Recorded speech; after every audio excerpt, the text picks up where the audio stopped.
Hi friends, welcome back to our channel. दोस्तों, आज की इस वीडियो में हम लोग कुमार गौरव सर के द्वारा जो जीके जीएस ब्रह्मास्त्र बैच चल रहा है उसमें बायोलॉजी की क्लास चल रही है। आज हम लोग उसी का क्लास सेकेंड रिवीजन करेंगे। इससे पहले हम लोगों ने क्लास फर्स्ट रिवीजन कर लिया है। सफलता असफलता यह तो भाग की बात है, लेकिन हम मेहनत भी ना करें यह तो गलत बात है। दोस्तों चलिए देखते हैं। बायोलॉजी जीव विज्ञान।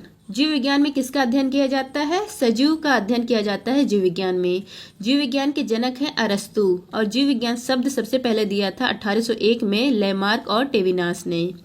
नेक्स्ट है आपका कि जीव विज्ञान बायोलॉजी की दो शाखाएं हैं, जूलॉजी और बॉटनी। जूलॉजी को जंतु विज्ञान कहा जाता है, इसमें एनिमल का अध्ययन किया जाता है और इसके जनक है अरस्तु। बॉटनी को वनस्पति विज्ञान कहा जाता है और इसमें प्लांट पौधों का अध्ययन किया जाता है और इसके जनक है थियोफैक्टस। जूलॉजी के जनक है अरस्तु, बॉटनी के जनक है थियोफैक्टस। नेक्स्ट है आपका जो मानव शरीर होता है, मानव शरीर कई तंत्र से मिलकर बना है, कई सिस्टम से मिलकर बना है, और तंत्र कई अंगों से मिलकर बना है, और अंग कई ऊतक से मिलकर बना है। और ऊतक किससे बनते हैं? ऊतक बनते हैं कोशिका से। जैसे आपका ऊतक है ब्लड, और ऊतक आपका किससे बनता है? कोशिका से। अब हम लोग कोशिका देखेंगे।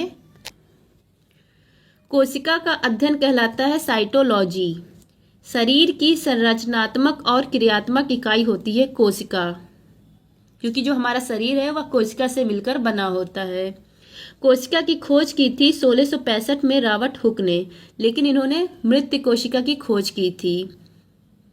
और कहाँ पर की थी? वृक्ष के जो कार्क है वहां पर कोशिका की खोज की थी रॉबर्ट हुक ने, और इसका उल्लेख रॉबर्ट हुक की जो पुस्तक है माइक्रोग्राफिया, वहां पर इन्होंने किया है जिक्र इसका।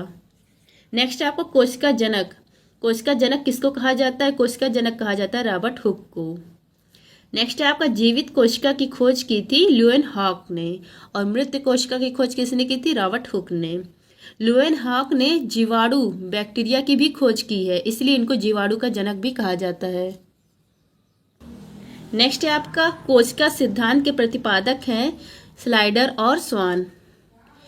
दोस्तों, जिसको भी इसका पीडीएफ चाहिए वो टेलीग्राम पर सर्च करेगा @justdoit यार, वहां पर मेरा चैनल आ जाएगा, वहां से आप लोग पीडीएफ प्राप्त कर सकते हैं। नेक्स्ट है आपका कोशिका से निर्मित निर्माण, मतलब शरीर जो है वह कोशिका से मिलकर बना होता है। कोशिका विभाजन के फलस्वरूप नई कोशिका बनती है। जब कोशिका का विभाजन होता है तो उसी के फलस्वरूप नई कोशिका बनती है। कोशिका सिद्धांत का अपवाद है, कोशिका सिद्धांत का अपवाद है विषाणु। क्यों अपवाद है? क्योंकि जो वायरस विषाणु है वह कोशिका सिद्धांत का अपवाद है, क्योंकि वायरस सजीव और निर्जीव के बीच योजक कड़ी है।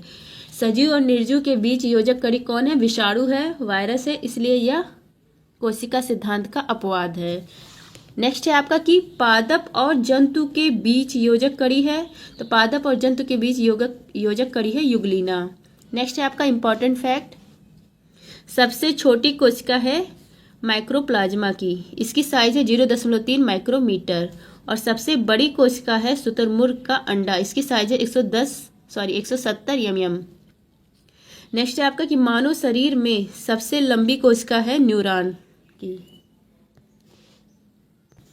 यहाँ पर देखिए फिगर बना है, दो स्क्वायर बने हैं, तो जो बाहर वाला स्क्वायर है इसको कहते हैं कोशिका भित्ति, सेल वॉल, और यहाँ पर है रिक्तिका, यहाँ पर है माइक्रोकांडिया, ये है आपका क्लोरोप्लास्ट, इसको हरित लवक भी कहते हैं, और ये है आपका केंद्रक, और ये सेकेंड वाला जो स्क्वायर है इसको कोशिका झिल्ली कहते हैं।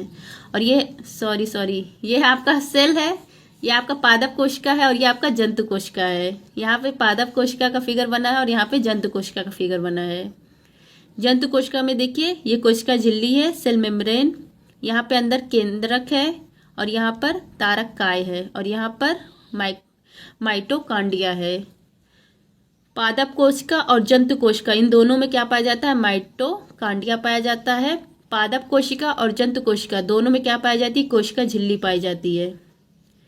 पादप कोशिका और जंतु कोशिका दोनों में क्या पाया जाता है? केंद्रक पाया जाता है। और यहीं पे वो लिखा है कि क्या किसमें पाया जाता है। कोशिका भित्ति जंतु कोशिका में नहीं पाई जाती है, पादप कोशिका में पाई जाती है।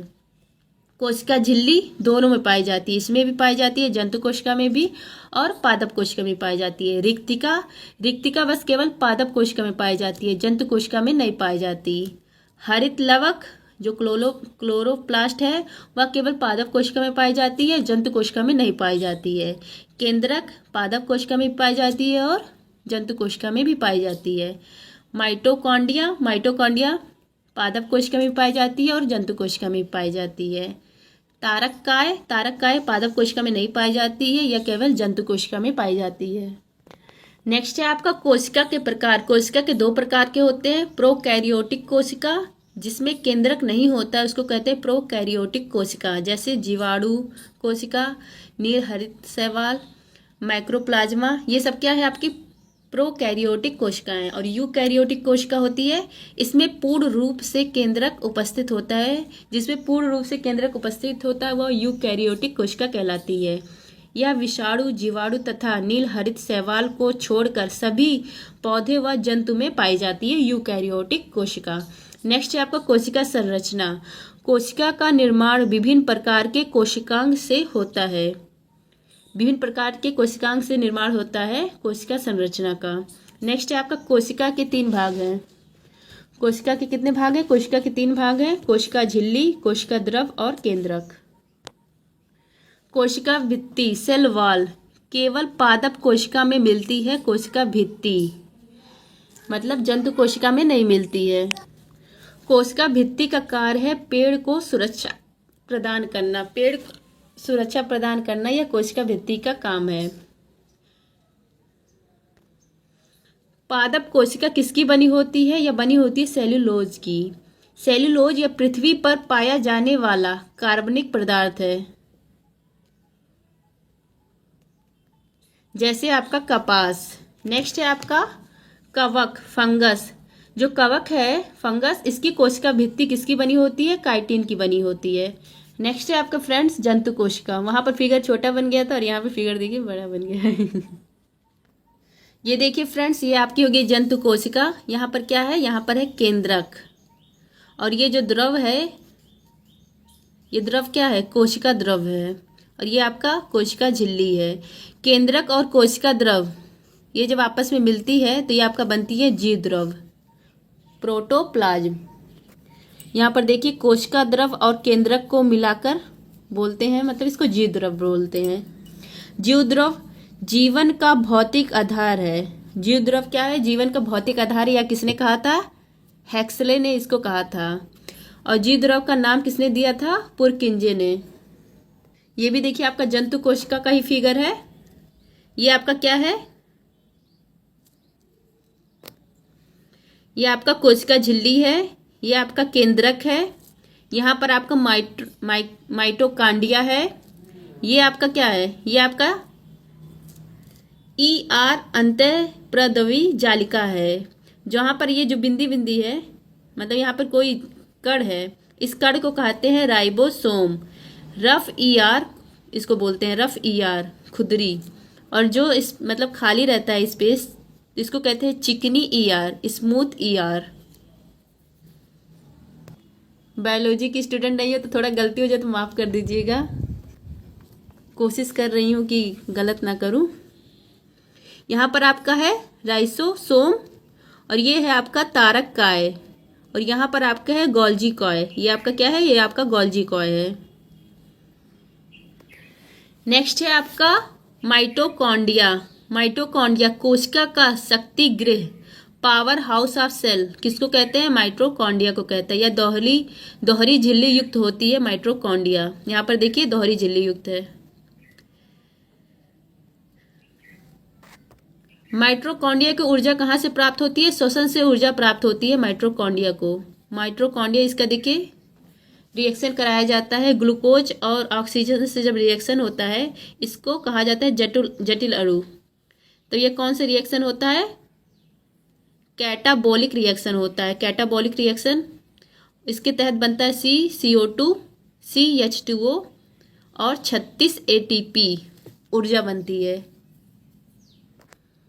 ATP का मतलब एडिनोसिन ट्राइफॉस्फेट। ऊर्जा की मुद्रा क्या है? ATP। दोहरी झिल्ली युक्त का ट्रिक है महक। मतलब किसमें दोहरी दोहरी झिल्ली होती है? तो माइट्रोकॉन्ड्रिया में होती है, हरित लवक में होती है और केंद्रक में दोहरी झिल्ली होती है।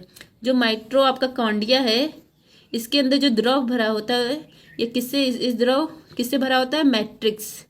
इसकी खोज की थी अल्टमान ने माइट्रोकॉन्ड्रिया की, और नाम दिया था बेंडा ने।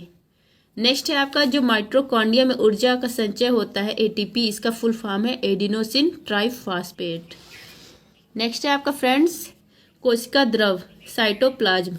यह जीव द्रव वह भाग है जो कोशिका भित्ति व केंद्रक के बीच पाया जाता है। इसमें अनेक कोशिकांग पाए जाते हैं। कोशिकांग जिसमें दोहरी झिल्ली होती है वो कौन कौन से हैं?